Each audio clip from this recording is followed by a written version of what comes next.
Hey everybody. After our training last week, I just kept having this thought run through my head about how challenging this process is, how rewarding the process is, and also how much we did in such a short time last week. So I wanted to put together a short video to give you some of the highlights and the nuggets that have really worked for me.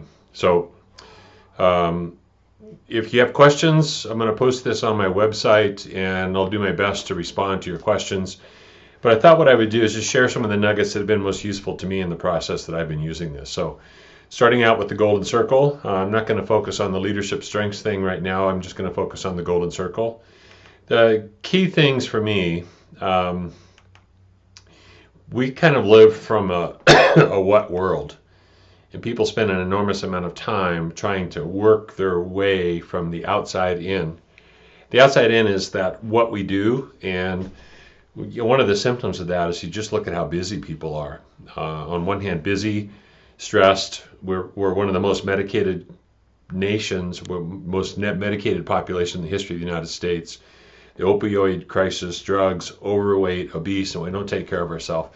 So the stress level of trying to get really busy and be productive almost always results in that sense of not being fulfilled. So you look around at how busy everybody is.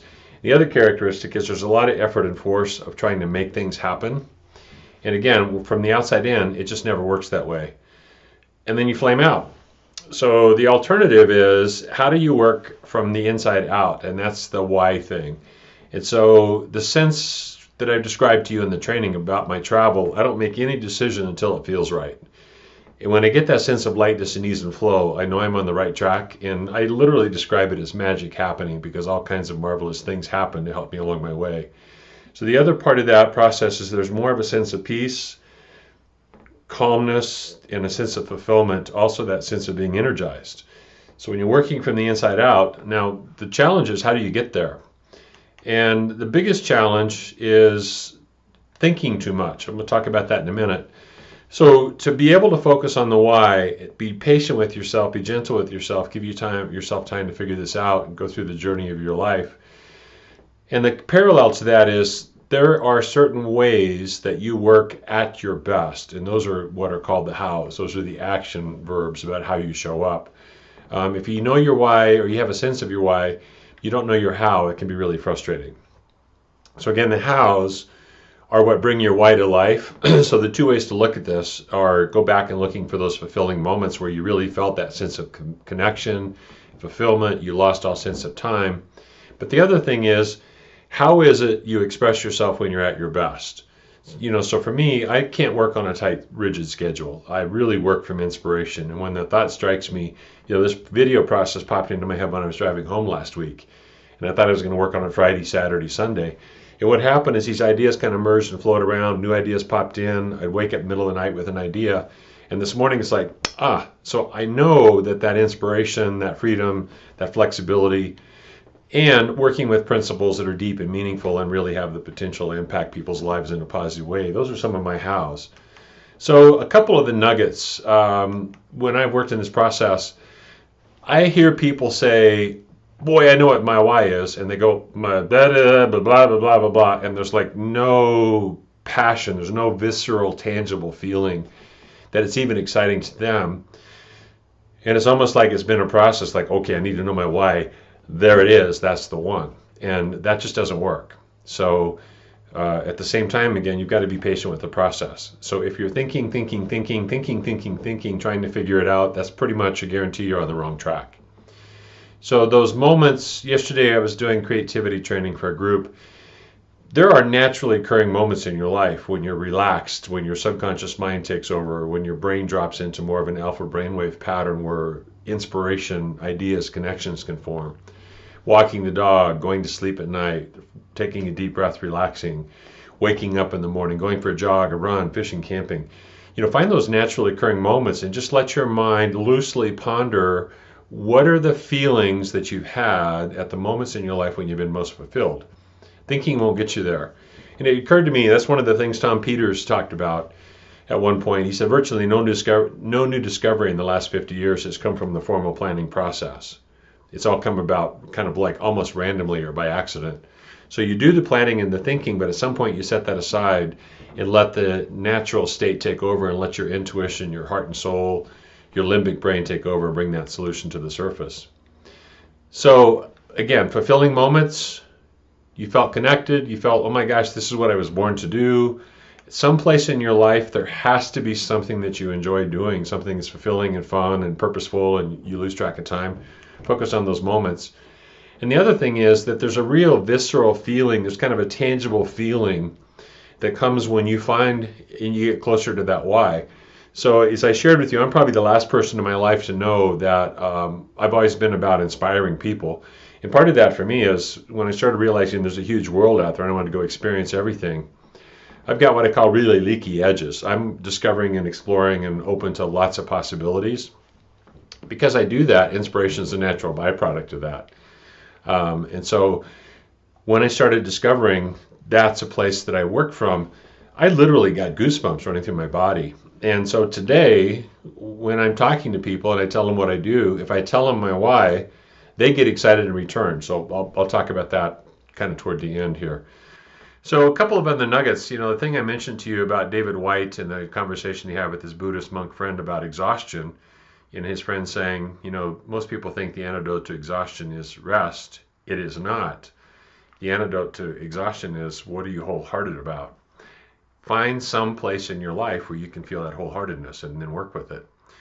The other thought that occurred to me after the training is I often feel like people are trying to be too specific in defining their why. Like, I want to help people, blah, blah, blah, blah, blah, blah, blah. Or I talked to a man yesterday who really is passionate about a business. That's really specific. To me, the why is more general. And, so I'm wanting to inspire people to have a sense of clear purpose in their life. I don't have a lot of specifics in there. I don't have a topic. I don't have an area of specialty. But when I feel that inspiration, I know that in the moment it's going to show up in the way that it needs to show up with whoever I'm working with. So to me, that's one of the other things that really help with the why is it's much more of a general. I really have a desire to feel peaceful and calm and present in my life. That's part of my why. And in a crazy world, that's really important to me because I see people kind of running, racing. And it's like, why? What's that all about? So here's the feeling. Listen to Simon. I'm an idealist. I sort of imagine a world that's different to the world that we live in now. I imagine a world in which the vast majority of people wake up every single morning inspired to go to work, feel safe when they're there, and return home at the end of the day fulfilled by the work that they do. And I believe this thing called fulfillment, the ability to say that I love my work, that I love what I do, I believe that it is a basic human right and not a privilege. We treat it as a privilege. You go out with your friends and somebody says, I love my job, and the rest of us go, oh my God, you're so lucky. Like it's a lottery that they had won or something. I love my work. So those are the clues. What are the words that are coming out of your mouth?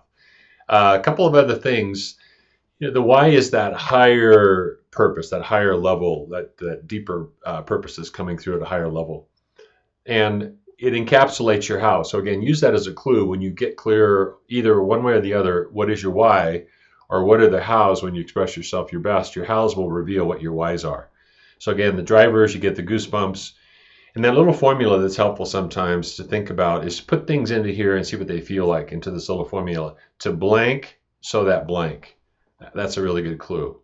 Now, a couple things too. When I started doing this work and looking at motivation, early in my career, I did a lot of work with motivation.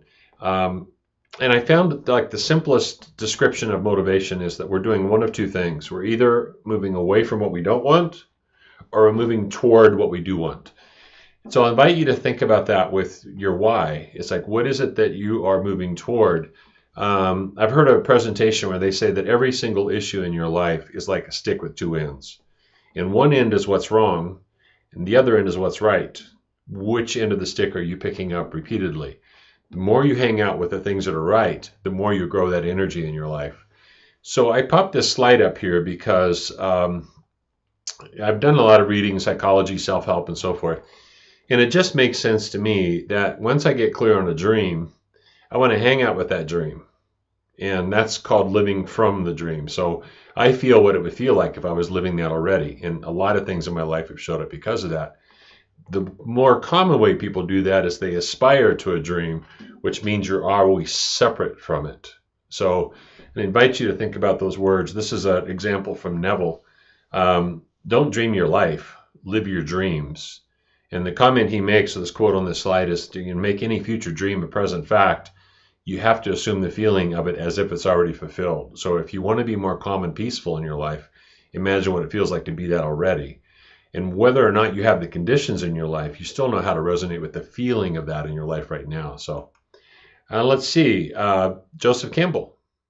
People say that what we're all seeking is a meaning for life. I don't think that's what we're really seeking. I think what we're seeking is an experience of being alive, so that the life experiences that we have on the purely physical plane will have resonances within that are those of our own innermost being and reality. And so that we actually feel the rapture of being alive. That's what it's all finally about. When I think about that comment from Joseph Campbell, clearly I've used it a number of times because it's been really meaningful for me. Life isn't about doing something or accomplishing something externally for me necessarily, because I know that every single place I go, I am influencing those people around me. The better I take care of myself, the clearer I am on my focus, the more that I focus on the positive things that are working in my life, the more positive impact that I have on people. And to me, that touches the world. So a couple of other comments from Joseph Campbell. He was asked one time about the notion that people have of changing the world by protesting, promoting, saving the baby whales, protesting against plastics, all that sort of thing. And his comment was, you don't change the world by doing something. He said that's not necessarily the way that you do that. However, the presence of vitality vitalizes. You want to make a difference in the world, become more vital yourself. That's part of what really excites me about the whole why process. And then the other quote I've got on this slide about preachers. This struck me 25, 30 years ago when I read that, and it's in parallel of that quote that I often use from Emerson, that's who you are speaks so loudly, I can't hear what you're saying. And the comment that Joseph Campbell made in one of his interviews, I don't remember what the context was, but the comment is, preachers often err by trying to talk people into a belief rather than revealing the radiance of their own discovery. When you get clearer and clearer on your why, you can't help but radiate that and have that impact on everybody around you. And that kind of inspires them. Now, wouldn't it be magnificent if you knew more people in your world, and you're one of them, that could be able to say honestly and truthfully, I love my life. So to me, that's part of what the whole why process is about. Last thing I'll suggest is, as you're getting clearer on this, talk about it. And think about creating that why introduction.